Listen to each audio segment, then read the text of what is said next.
What did your parents teach you as a kid that you didn't realize was actually FKED up until you were older? They said foster parents were all pedophiles who raped and pimped the kids they took in. My stepdad would tell us this whenever we got bruises from him hitting us to discourage us from calling social services or telling a teacher. My dad told me he could drink beer in the car if he drank it while the car was stopped. It's only drinking and driving if the car is in motion. I was like, makes sense. I was around 4. My dad was teaching me about credit cards and said you can just make the minimum payment every month. It blew my mind, made it seem like free money. Thank God I didn't take that advice. I pay my credit card off every month and he's drowning in credit card debt. Apparently, healthy conflict resolution doesn't involve complete avoidance in the form of locking yourself in the bedroom for days on end. If you ignore bullies, they will go away. When I was 7, my uncle was doing coke while I was staying over and I told him that my mom said never to do drugs and he said you're allowed to do cocaine because rich people do it. Luckily never got a chance to do cocaine, but I totally thought it made sense. Anytime I felt hurt by a conflict with a friend, my parents would tell me to never talk to them again because they aren't real friends anyway. I ghosted all of my best friends thinking it was the right thing to do. Now, I know that real friends talk things out and it makes the friendships even stronger. A very painful realization. I never even considered my parents could have been wrong. Sad face. During a car ride, my dad once explained to me the concept of micro-murder. It was the idea that the seconds spent in traffic behind someone driving below the speed limit, and other instances of people inconveniencing you, were seconds of your life that you couldn't get back and should be upset about. I realize as an adult that he's got some issues and just needed an excuse to resent random people on the street. My parents told me that I had a limited number of words and when I got to that limit I would die. I guess it was an easy way to make me shut up. After arguing with a girlfriend and not speaking with her for a few days, both my parents told me separately to hold onto my beef with her like a grudge and use it against her later. Flushed, I've been married to the girlfriend now 25 years this year, never once took my parents' advice, and Dave no idea how my parents' marriage survived lol. That the police were going to come and take me away unless I hid. Nothing sinister. He just thought it was funny. Edit. See, this one touched a nerve. Sorry, IF dragged up bad memories. Do not ever be a bother to anyone. Solve all your problems by yourself. If you're sad, that means the devil is inside you and you need to pray for forgiveness. I was 6 and my cat had just died. There's a crazy itch that buys children's baby teeth for $1. Situation awareness. What seems odd or out of place? Felt like I was being trained by Batman when I realized what he was doing. Dad's from a rough part of Mexico with a lot of narco gang wars. So, he was just teaching me to read if a place or a situation was out of the ordinary. Not exactly a lesson, but when I was 8, I had some difficulty to speak clearly and my father, who was still married to my mother, wanted to take me to a specific therapist. In the end, the therapist was a woman that he wanted to seduce for a long time. Andy was the way to do it. By the way, in the end, I just needed an orthodontist for my issue. This is something that for me was ucked up and I will never forget it. If someone ever touches you, hit them back and don't stop hitting until they stop moving. To my dad, who is facing his 3rd attempted murder charge. What's the scariest thing you've come across on YouTube or on the internet? Back in 2015, I had a cousin gone missing, and because of his behavior prior to that, resentment towards society and suicidal thoughts, his father suspect Ed he was planning and put an end to his life. So by the 4th day after he went missing, I was in school checking my WhatsApp and in a random neighborhood group someone sent pictures of a random dude who jumped from a telephone tower near our house. I'm not into gore, but unfortunately my phone was configured to auto-download photos and when I opened my camera roll I saw my cousin dead with his neck broken. It was awful. 10 seconds after I saw the photos, my father calls me to give the news and warn me that people were sharing the photos online, but by that time it was too late. IDK if this counts as scary, but it was creepy. I found out that my estranged father posted family videos to YouTube without telling or asking anyone. One of them was me as a toddler naked in a bath. One of the most viewed videos was of my mom breastfeeding me when I was a baby.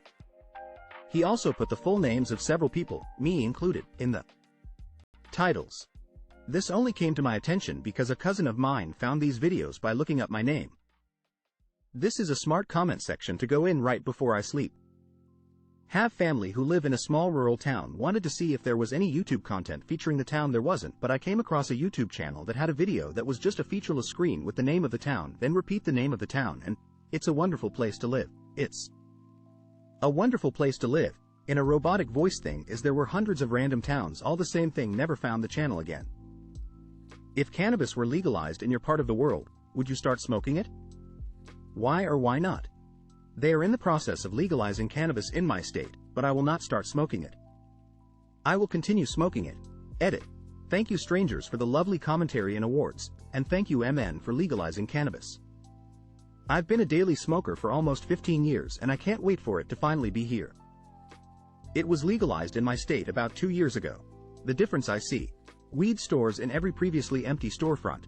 Sweet tax surplus in the state. People openly admitting to what they were previously doing. Yeppers, pretty mellow over here. No, I wouldn't, but I would try edibles. Your username is what awaits for you when you wake up the next day. How bad is the situation? I knew this day would come. I'm gonna be juiced fine. It's bad.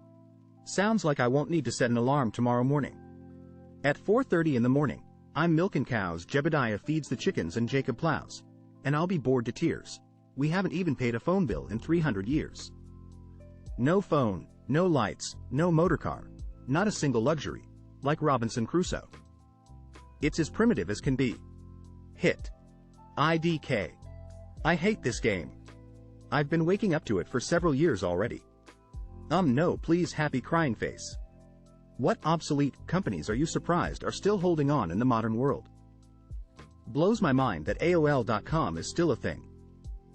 I had some older woman knocking on my door at like 2 p.m. on a Wednesday trying to come in and give me a demo of a Kirby vacuum cleaner. Also, door-to-door salespeople are apparently still a thing in 2023. Xerox. It's like they have been actively and consistently trying to snatch defeat from the jaws of success for the last 3+ decades. Their in-house researchers were the first to pioneer, and subsequently discard, graphical user interfaces for computers, later copied to huge success by Apple and Microsoft, the Ethernet protocol, backbone of the modern internet, the computer mouse, modern WYSIWYG editors which are now the industry standard way of building interfaces for modern apps, and so many OTHERTHINGS. If Xerox had just followed through to market on one or two of their prototypes, instead of giving them away, they might have had a bigger market cap than Microsoft and Apple combined today. Instead, they are mainly still just making copier machines like they are perpetually stuck in 1958, yet somehow they are still in business. That's just crazy to me. It's like if IBM had decided that electronic computers were just a fad and were instead still focusing on electromechanical typewriters in 2023. There's a secret society among us that is keeping Long John Silver's afloat. The Yellow Pages. I read that Netflix just announced they are going to stop mailing DVDs for rental in the next few months. I thought they stopped doing that a long time ago. Applebee's. I can microwave my own food. Coworkers that couldn't handle the sexual tension anymore and went for it. How'd it turn out? Turns out she is married and wasn't winking at me, it was a nervous tick. Meeting with HR tomorrow. There is a nice girl that serves me lunch and always tells me to have a nice day, we'll try that one next. Terrible. Don't UCK your boss. She's been suffering my snoring for 20 years now. I have been rejected respectfully each time. Not great. Dated for just over a year, on and off, but now that we're not together, it sucks having to see her almost every day. Been married 15 years. She's my best friend and wife all mixed into one. Made out in the walk-in fridge. Went out for a while, got engaged, moved in together, got married, started drifting apart, realized we were growing into different people with very different long-term goals, got divorced, haven't really spoken since. Together for close to 11 years total. After years of sexual tension we did it. It wasn't anything close of what we expected, never talked about it again and we went back to just being friends. They won't let me train horses anymore. It was the hottest ex I ever had. We are still in touch, but we are continents apart. I haven't met them since 2013. Pretty sure if we meet again, we will not waste time talking. HR all of a sudden wanted a friendly chat. We ucked. Just had to get it out of our systems. We were fine after that. What famous person turned out to be a creep? Bill Cosby. I'm going to say Ezra Miller because there seems to be a new push to ingratiate him with the public again, and it's terribly unwelcome to me. That Subway dude. Jimmy Savile. Sexually abused kids living and dead. Netflix. Tom York. Not only is he a creep, but he's also a weirdo. He doesn't belong here. Dan Schneider. The guy who played Hyde from That 70s Show. Drake Bell, and it sucks as a kid growing up and watching him do the word stuff that he's done. Same with James A. Franco. R. Kelly.